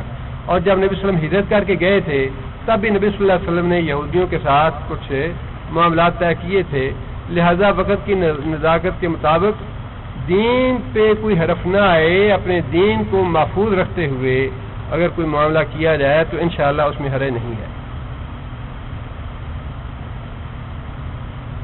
دیکھیے، یہ میں نے پہلے بات گزارش کی تھی کہ بعض لوگ، بھائی نے لکھا ہے کہ بعض لوگ کہتے ہیں سورہ فاتحہ امام کے پیچھے نہیں پڑھنی چاہیے۔ میں نے گزارش کی تھی کہ یہ مسئلہ پھر واقعی اختلافی مسئلہ ہے۔ حنفی حضرات جو ہیں ان کے نزدیک مسئلہ ایسا ہی ہے کہ جو امام پڑھتا ہے وہی مقتدی کی قرات ہے، لیکن میں نے گزارش کی کہ احادیث کے مطالعے کے بعد جو واضح طور پہ رائے بنتی ہے، یا میں ناقص رائے جو میری ہے وہ یہ ہے کہ بے غبار اور محتاط جو راستہ ہے وہ یہ ہے کہ سورہ فاتحہ پڑھی جائے، لیکن اس کے باوجود جو دوسرے مسلک کی رائے ہے اس سے ہمیں انکار نہیں ہے۔ جو حضرات جن کو اطمینان ہے احادیث کا مطالعہ خود کر لیجیے، جس کو یہ اطمینان ہو جاتا ہے کہ بعض جو علماء ہیں انہوں نے ایک بیچ کا راستہ بھی نکالا ہے کہ جو جہری نماز ہے اس میں امام کی سورہ فاتحہ جو ہے وہ سن لی جائے تو کفایت کرے گی، لیکن جو سری نمازیں ہیں اس میں امام بھی پڑھے اور مقتدی بھی پڑھے، یہ ایک تیسرا موقف ہے۔ اب احادیث کا مطالعہ خود بھی کر لیجئے جن بھائی نے یہ لکھا ہے، اس کے بعد جس بات پہ آپ کا اطمینان ہے ہمیں ان لوگوں کی رائے کا احترام کرنا چاہیے۔ رائے سے احترام کرتے ہوئے اختلاف کیا جا سکتا ہے، ہمیں ان کی رائے سے اختلاف ہے لیکن ان کی رائے کا احترام ہے۔ جو بھائی مطالعہ کے باوجود اور احادیث پڑھنے کے باوجود کرنا چاہتے ہیں، اللہ سے دعا ہے کہ اللہ تعالیٰ ان کو بھی صراط مستقیم کی توفیق عطا فرمائے اور ان کی نمازیں ناقص نہ رہیں، لیکن ہم جبر نہیں کرتے اس معاملے میں، زبردستی نہیں ہے، اپنے رغبت سے، اپنی مرضی سے، اپنی آزاد رائے سے مطالعہ کریں اور جس نتیجے پہ پہنچیں اللہ تعالیٰ آپ کو صحیح نتیجے پہ پہنچنے کی توفیق عطا فرمائے۔ میں نے کبھی اس معاملے میں نہ جبر کا قائل ہوں نہ زبردستی کا قائل ہوں، اپنی رائے بتا دیتا ہوں کہ یہ احادیث پڑھنے کے بعد میں نے یہ رائے قائم کی ہے، واللہ عالم بالصواب، آپ خود اپنی رائے قائم کر سکتے ہیں۔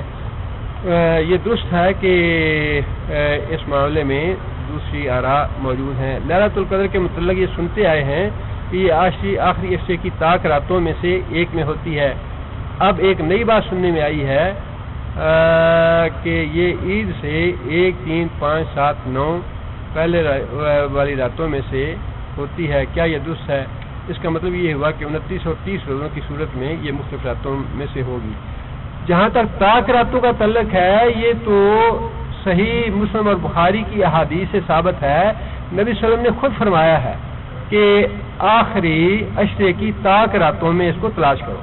باقی یہ ذہن بنانا کہ یہ فی الواقع 27ویں کو ہی ہوگی، یہ کسی حدیث سے ثابت نہیں ہے۔ حدیث سے جو بات ثابت ہے وہ طاق راتوں والی ہے، اور طاق راتوں کے برعکس اگر کوئی دوسری بات کرتا ہے تو وہ درست نہیں ہے۔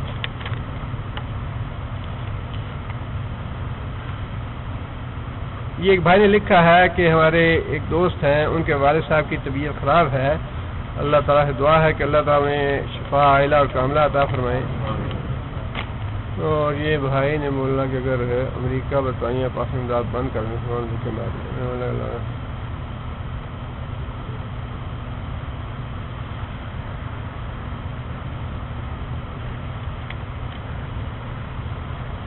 اب یہ مسئلہ جو ہے، ایک بھائی نے کہا کہ اگر امریکہ برطانیہ پاکستان کو امداد بند کر دیں تو مسلمان بھوکے مر جائیں گے۔ میں نے کہا اللہ تعالیٰ نے جو قرآن پاک فرمایا ہے کہ میں آپ کو ایسے رستوں سے دوں گا جو تمہارے بام و گمان میں بھی نہ ہو، انہوں نے کہا یہی وہ ذریعہ ہے کہ اللہ امریکہ اور برطانیہ کے ذریعے ہمیں دلائے. جی بھائی بات یہ ہے کہ اللہ تعالیٰ توفیق دے تو ہدایت کی کتاب قرآن مجید ہے. قرآن مجید کے بغیر انسان کو ہدایت نہیں مل سکتی. یہ جو اس طرح کے سوال ہیں ان کا شافی جواب بڑی وضاحت کے ساتھ اللہ تعالیٰ نے قرآن مجید میں دیا ہے، اور جب تک ہم قرآن نہیں پڑھیں گے یہ ٹھوکریں کھاتے ہی رہیں. یہ ٹھوکریں انسان اس وقت تک کھاتا رہے گا جب تک انسان قرآن نہیں پڑھتا ہے. اس لیے کہ دیکھیے دلیل اس کی بھی کتنی یعنی دل کو اپیل کرنے والی ہے. دلیل کبھی ہے کہ ٹھیک ہے اللہ نے دینا ہے تو ظاہر اللہ سونا چاندی آسمان سے تو نہیں گرائے گا، اللہ تعالیٰ نے کسی ذریعے سے ہی دینا ہے، اور وہ ذریعہ تو امریکہ اور برطانیہ ہے. دلیل تو بڑی یعنی کتنی خوبصورت اور کتنی پرکشش دلیل ہے. لیکن شیطان بھی گمراہ تو دلائل سے کرتا ہے نا. آخر اگر دلائل نہیں دے گا تو بندہ گمراہ کیسے ہوگا؟ اب اس طرح کی باتیں جو ہیں یہ ایسی ہیں جو انسان کے عقیدے کو بھی ڈگمگا دینے والی ہیں. اس کا علاج اس کے سوا کچھ نہیں ہے کہ انسان قرآن کو. قرآن میں سارے سوالوں کے جواب ہیں. قرآن مجید ہی ہدایت ہے اور ہمارے لیے ساری زندگی بسر کرنے کا ضابطہ بھی ہے، مسائل بھی ہیں، احکام بھی ہے، ترغیب بھی ہے، ترہیب بھی ہے، جنت بھی ہے، دوزخ بھی ہے.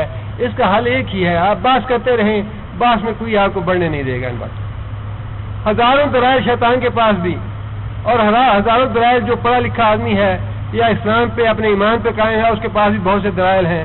فیصلہ کرنے والی چیز جو ہے وہ صرف ایک ہی.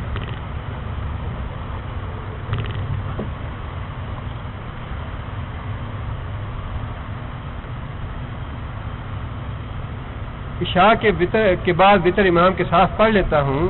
کیا میں رات میں سحری سے پہلے دوبارہ سنت یا نفل پڑھ کر دعا کر سکتا ہوں؟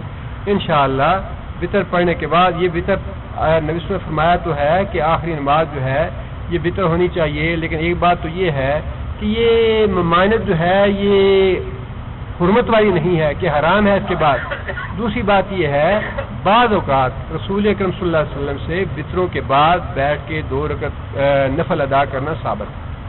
لہذا اگر ایک آدمی پہلی رات تراویح کے بعد وطر پڑھ لیتا ہے اور اس کے بعد وہ دوبارہ اس کے نوافل پڑھنا چاہتا ہے اور دعا کرنا چاہتا ہے تو انشاءاللہ اس میں کوئی حرج کی بات نہیں.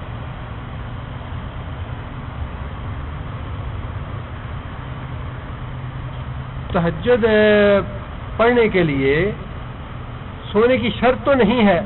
اگر ایک انسان ساری رات کسی وجہ سے اپنے ڈیوٹی کی وجہ سے اپنے کاروبار کی وجہ سے کسی وجہ سے جاگتا رہا اور گھر میں آتے آتے اس کو تہجد کا وقت ہو گیا، اب وہ تہجد پڑھنا چاہتا ہے تو یہ ضروری نہیں ہے کہ وہ پہلے نیند کرے پھر تہجد کرے، بلکہ نیند کے بغیر بھی تہجد کر سکتا ہے انسان. اس کے لیے شرط نہیں آئی انشاءاللہ.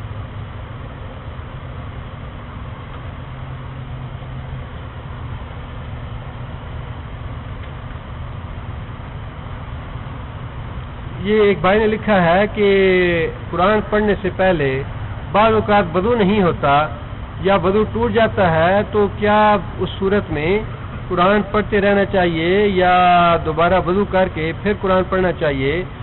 یہ بات یاد رکھیے کہ وضو پڑھنے کے لیے قرآن مجید پڑھنے کے لیے وضو کرنا افضل ہے. وضو بذات خود عبادت ہے. وضو کرنے کا بہت زیادہ اجر و ثواب ہے. وضو کر کے رات کو سونا یہ بہت ہی اجر و ثواب کا باعث ہے، بذات خود عبادت ہے اور بہت فضیلت ہے اس کی. لیکن قرآن مجید کی تلاوت کے لیے شرط نہیں ہے. ویسے انسان کا پاک ہونا ضروری ہے. انسان پاک ہو تو انسان قرآن مجید کو ہاتھ میں پکڑ کے تلاوت کر سکتا ہے. وضو شرط نہیں، وضو کر کے پڑھے تو اس کا زیادہ اجر و ثواب ملے گا، اس کی فضیلت ہے. لیکن انشاءاللہ ویسے بھی پڑھ سکتا ہے.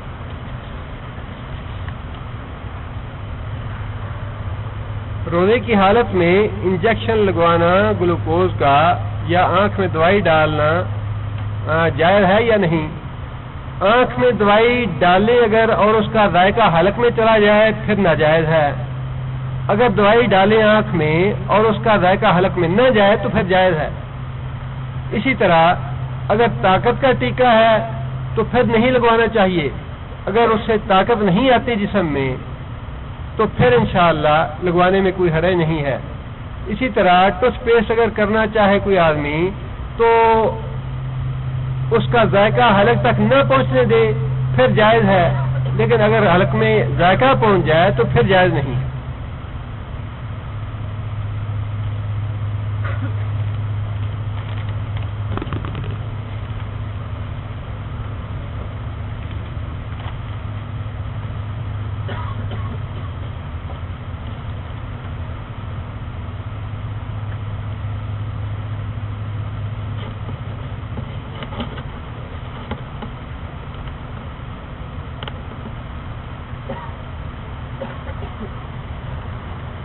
دیکھیے